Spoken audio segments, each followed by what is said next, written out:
जाणून घ्या देवघर कोणत्या दिशेला असावे. देवघरातील या चुका घर उद्ध्वस्त करू शकतात. नमस्कार मित्रांनो, आपल्या घरातील सर्वात पवित्र आणि ऊर्जा देणारे स्थान म्हणजे आपले देवघर. देवघरातूनच संपूर्ण घरामध्ये सकारात्मक ऊर्जा पसरत असते.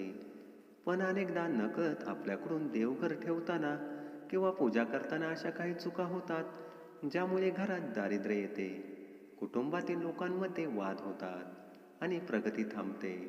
आजच्या व्हिडिओमध्ये आपण पाहणार आहोत की देवघर कोणत्या दिशेला असावे, देवघरात कोणत्या वस्तू कधीही ठेवू नयेत आणि तोडफोड न करता कोणते सोपे उपाय करावेत.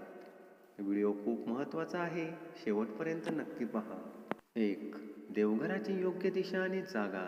वास्तुशास्त्रानुसार देवघरासाठी सर्वात उत्तम दिशा म्हणजे ईशान्य कोपरा, ज्याला आपण देवदिशा किंवा देवांचा कोपरा म्हणतो. जर तुमच्या घरात ईशान्य दिशेला जागा नसेल तर तुम्ही पूर्व किंवा उत्तर दिशेला देवघर ठेवू शकता.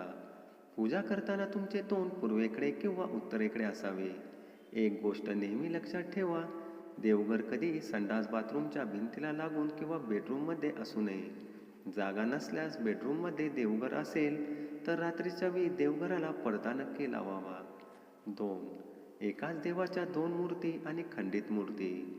देवघरात अनेकदा आपण वेगवेगळ्या ठिकाणाहून आणलेल्या मूर्ती ठेवतो, पण वास्तूनुसार देवघरात एकाच देवाच्या 2 किंवा त्यापेक्षा जास्त मूर्ती किंवा फोटो नसावेत. उदाहरणार्थ 2 गणपती किंवा 2 लक्ष्मी. यामुळे घरात मानसिक अशांतता निर्माण होते. तसेच जर एखादी मूर्ती किंवा फोटो थोडासा जरी तुटला असेल तर तो देवघरातून त्वरित काढून घ्यावा आणि त्याचे वाहत्या पाण्यात विसर्जन करावे. खंडित मूर्तीची पूजा केल्याने घरात नकारात्मकता वाढते. 3. सुकलेली फुले आणि पूर्वजांचे फोटो. आपण देवाला रोज ताजी फुले वाहतो, पण ती फुले सुकल्यानंतर लगेच काढून घेतली पाहिजेत. अनेक घरामध्ये सुकलेली फुले देवघरातच पडून राहतात, ज्यामुळे घरातील प्रगती थांबते. दुसरी महत्त्वाची चूक म्हणजे अनेक लोक आपल्या दिवंगत पूर्वजांचे फोटो देवघरात देवाच्या सोबत लावतात. वास्तुशास्त्रानुसार देव आणि पूर्वजांचे स्थान वेगवेगळे आहे.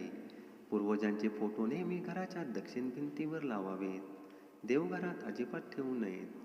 4. दिवा आणि शंखाचे नियम. देवघरात रोज सकाळी आणि संध्याकाळी दिवा लावणे अत्यंत शुभ असते. दिव्याची वात नेहमी पूर्व किंवा उत्तर दिशेला असावी. देवघरात एक छोटा शंख आणि गंगाजल नक्की ठेवावे. शंखाच्या आवाजाने आणि गंगाजलाच्या प्रोक्षणाने घरातील राहुकेतूचे दोष दूर होतात. तर मित्रांनो, तुमच्या देवघरात आजच या गोष्टी तपासा आणि छोट्या चुका लगेच सुधारा. तुम्हाला ही माहिती कशी वाटली मला कमेंट करून नक्की सांगा. व्हिडिओ आवडला असेल तर लाईक करा आणि चॅनलला सबस्क्राईब करायला विसरू नका. धन्यवाद.